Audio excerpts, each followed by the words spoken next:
আসসালামু আলাইকুম। আশা করছি যে যেখানে আছেন সবাই অনেক ভালো আছেন। অবশ্যই দেখে বুঝতে পারছেন যে আমি আপনাদের সাথে আজকে কি শেয়ার করব। তো আমি আপনাদের সাথে আজকে ফ্রেঞ্চ ফ্রাই রেসিপি শেয়ার করব। ক্রিসপি, মুচমুচে এবং KFC স্টাইলের ফ্রেঞ্চ ফ্রাই আপনাদের সাথে আমি অনেক কম সময়ে মাত্র 2টা আলু দিয়ে আমি আপনাদের সাথে করে দেখাবো। এটা অনেক ইজি এবং অনেক সময় পর্যন্ত এটা মুচমুচে থাকে, খেতে দারুণ মজা। আমার বেবিরা তো এটা অনেক পছন্দ করে।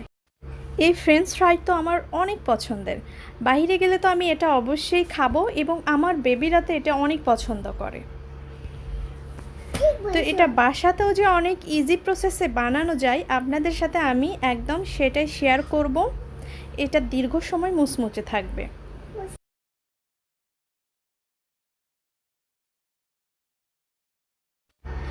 দেখুন এটা দেখতে কত সুন্দর হয়েছে, দেখেই বোঝা যাচ্ছে যে এটা কতটা ক্রিস্পি এবং কালারটা কত সুন্দর হয়েছে।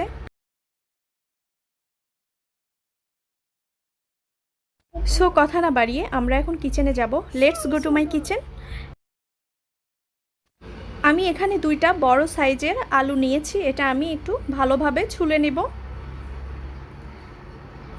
এই তো ছুলে নেওয়ার পর আমি এখন এটা চতুর্পাশে সমান করে কেটে নেব, তাহলে আমার ফ্রেঞ্চ ফ্রাই দেখতে খুব সুন্দর হবে, সবগুলো একই সাইজের হবে।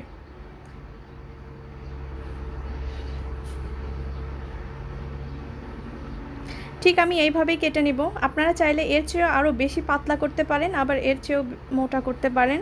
এটা যার যার চয়েসের ওপর নির্ভর করবে। তো আমি ঠিক এই রকম করে কেটে নিয়েছি। আমি আলুগুলো এইভাবে কেটে নেওয়ার পর ভালোভাবে এটা ধুয়ে নিয়েছি, যতক্ষণ পর্যন্ত অনেক পরিষ্কার পানি না বের হয় সেই কবার আপনি ধুয়ে নেবেন। আর এখানে আমি কিছু ঠান্ডা পানি এবং বরফের টুকরা দিয়ে আমি 5 মিনিটের মতো এটা ভিজিয়ে রাখব। আর অপর দিকে এখানে আমি কিছু পানি এখানে ফুটিয়ে নেব। এই তো এখন ফুটিয়ে যাওয়ার পর আমি এখানে 1 চামচের মতো লবণ দিয়ে দিচ্ছি।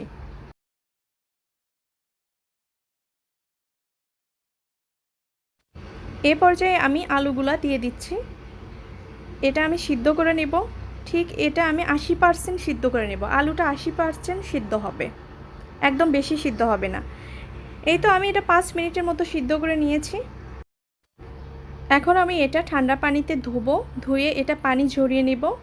নেওয়ার পর এটা আমি ফ্রিজে 10 মিনিটের জন্য রেখে দেব। তারপর 10 মিনিট পর আমি এটা সরাসরি একদম গরম তেলে ভেজে নেব। এখানে একটা প্যানে আমি তেল দিয়ে দিয়েছি এবং তেলটা একটুখানি গরম হওয়ার পর আমি আলুগুলাকে দিয়ে দিলাম। এটা আমি একদম নাড়াচাড়া করব না, তেলে দেওয়ার সাথে সাথেই নাড়াচাড়া করলে এটা ভেঙে যাবে। অবশ্যই 2 মিনিট পর এটা নাড়তে হবে।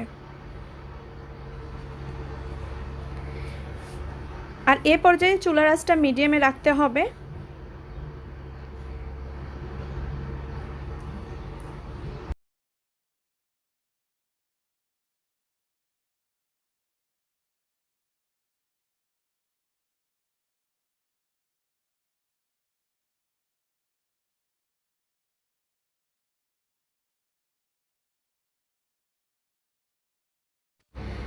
ফ্রেঞ্চ ফ্রাইয়ের কালারটা যখন ঠিক দেখতে এই রকম হবে তখন এটা ওঠাতে হবে, কারণ এর চেয়েও বেশি কালার হলে যখন এটা ঠান্ডা হবে তখন এটা দেখতে অনেক কালো কালার হয়ে যাবে এবং খেতে অনেক তিতা লাগবে।